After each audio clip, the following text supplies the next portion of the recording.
Oh, guys, we are back once again, and this time we're gonna jump right in. I'm here with Justin. I'm jumping in. Jumping in. We're gonna talk about female-fronted metal bands. Now, let's face it. Everybody knows about Nightwish and Epica and Within Temptation. We all know that. We know it. We all know it. I'm sure we even had a podcast where we talked. I know we've talked about Nightwish before. Yeah. So we don't want to talk about the bands that are kind of at the top of the game. I want to talk about some of the bands that are laying claim to one of the top spots. The bands who are just, they're coming up, and there's like, we're here, we have a female lead singer, and we will fucking destroy you. Let's do this. Let's do this. That's what they're saying. So Justin, what comes to mind when you think of female-fronted metal? Most recently, I want to say the new album by Xandria, Neverworld's End. You didn't get to listen to that yet, did you? I've listened to chunks of it. Did you? We talked about it before that I wrote a review for it and everything. But this is just some really good symphonic gothic metal. The band's from Germany. It's been a little while since they've done anything new, but they've been pretty consistent. I want to say at least every other year that they've come out with an album. But her voice is just it's gorgeous. I feel like they're definitely one of those bands that haven't really been heard compared to Nightwish and Lacuna Coil and all that. They're definitely in the shadows. And I would definitely say Xandria, check them out. Another one, Delane, they come to mind. They have something new coming out. They're working, I figured they're in the studio. But again, they're another band I feel like not enough people have heard about that deserve much more shine than they're getting. Some of their stuff, I know one of their earlier albums was a little more on the rock side, but they've definitely leaned more towards metal more recently, and I'm interested to hear the new album when they come out with it. The new album is called We Are the Others. They actually just released the first single from it. It's scheduled to be released, actually, what the hell? It's going to be in the UK April 15th. Oh. And then, what? That doesn't make much. Oh, okay. The single release is April 13th. Oh, okay. The album comes out June 1st in the UK. Oh. So that's pretty awesome. I almost forgot about that band. It's been quite a while. Yeah. I want to say it's been almost 3 years or 3.5 years. Yeah. Oh, there's the cover for it, too. Look at that. Let me see. Oh, yeah. A little more artsy cover than they've been doing. But Delane is another one of those bands, and I'm actually just looking at this track list now, and they actually have Burton C. Bell from Fear Factory featured on a cover, on a track rather. Really? That's very, very interesting, and very interesting choice of people. I wonder how that's gonna sound. That's gonna be pretty awesome. Yeah. But I think that one of the bands that's really, I would say the band that stuck out the most for me lately is obviously our band of the month, Diabolus and Musica. Yeah. Just the combination, because it's a female-fronted band, which is amazing in the sense that the music is so deep and so harsh at times, and then her voice just sits so perfectly on top. Mm. It's like, you're driving a bulldozer. You have like a supermodel driving a bulldozer. It's just this bruising shit, and then you just have this perfect female voice on the top. And that's what I think makes female-fronted metal so intriguing and so popular. Mm-hmm. Is that it's heavy, but there's still that element of beauty in it. Oh yeah, definitely. And I don't mean physical beauty. I mean, a lot of these female lead singers are absolutely gorgeous. Yeah, but that's not what we're talking about. That's not what we're talking about. Yeah, it adds a lot more emotion to the music. Yeah. No, exactly. A lot more passion. A lot more passion. Passion is good. But I mean, even looking back, some of the reviews we've done, even so far this year, another band that blew it away for me was Bare Infinity. They had one EP called The Passage. Unfortunately, they broke up right after. But that was another case of like the perfect mix between beautiful female melodies and the harsh screaming, and just like heavy as fuck guitars and drums. So I think it just feels like that's the right way to do it. Right. And these bands are doing that. Another one that I want to mention. Well, all right, this may go a little off topic, but only in that it's not a female-fronted band per se.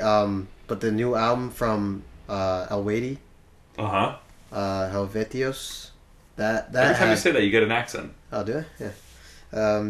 that had a lot more female vocals than what they normally do, and it looked great for them. It sounded great, and I hope that they do it more often in the future. You know, it's definitely a different look at things. You know, exactly, and that's even some of these these male bands can benefit from a little female touch. Yeah, to it. definitely. I mean, just look at Draconian. Draconian built a career out of combining the most absolutely horrifying screams with one of the most beautiful female voices in the business. Yeah, and they're huge now. And obviously, Lisa Johansson left, and they're still auditioning replacements for her. They haven't found anyone as of yet, but I mean, that's a classic example of how impactful a female voice can be. Yeah.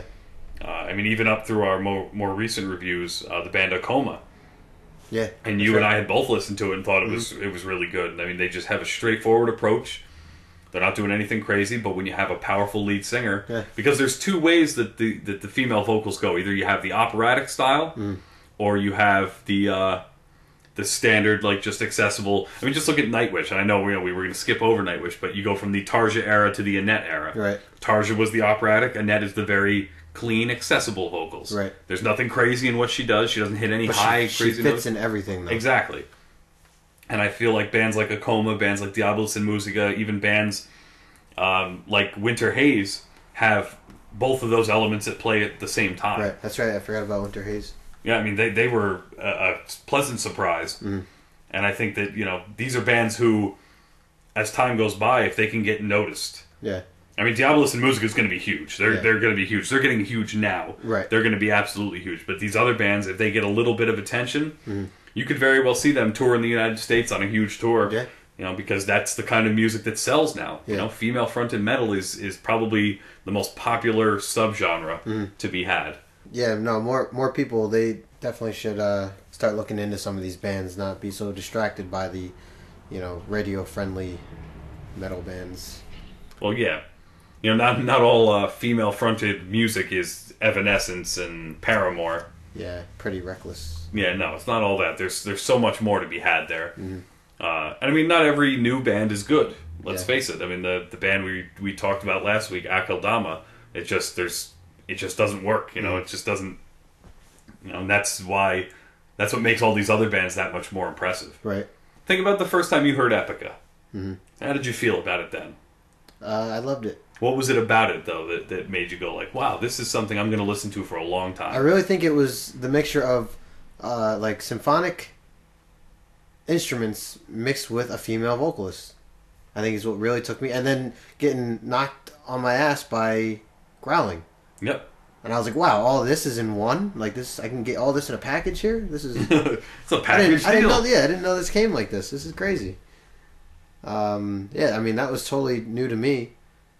I think at that time I was, just listening to certain bands that only provided you with one or the other, or, Well, yeah, that's just it. You don't have to choose anymore. No, right.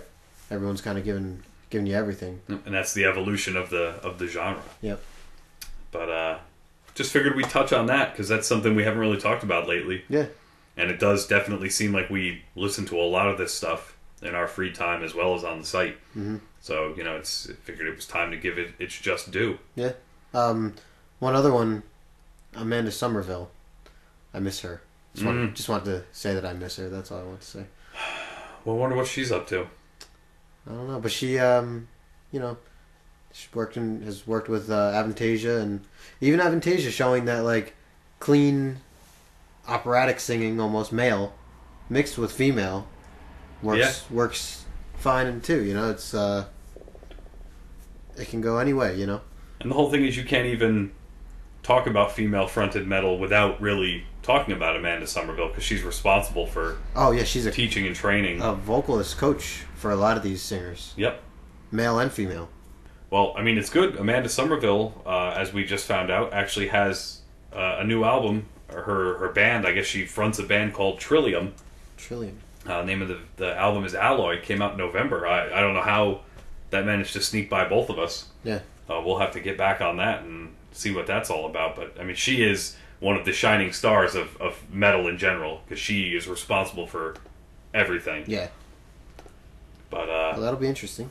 Definitely be interesting. It'll be good for her to get something on her own. Yeah. But yeah, so Female metal is great. Pretty much, that's what we're trying to get to you guys. I think we took a roundabout way of saying that, but we appreciate a lot of this music, and hopefully you do too.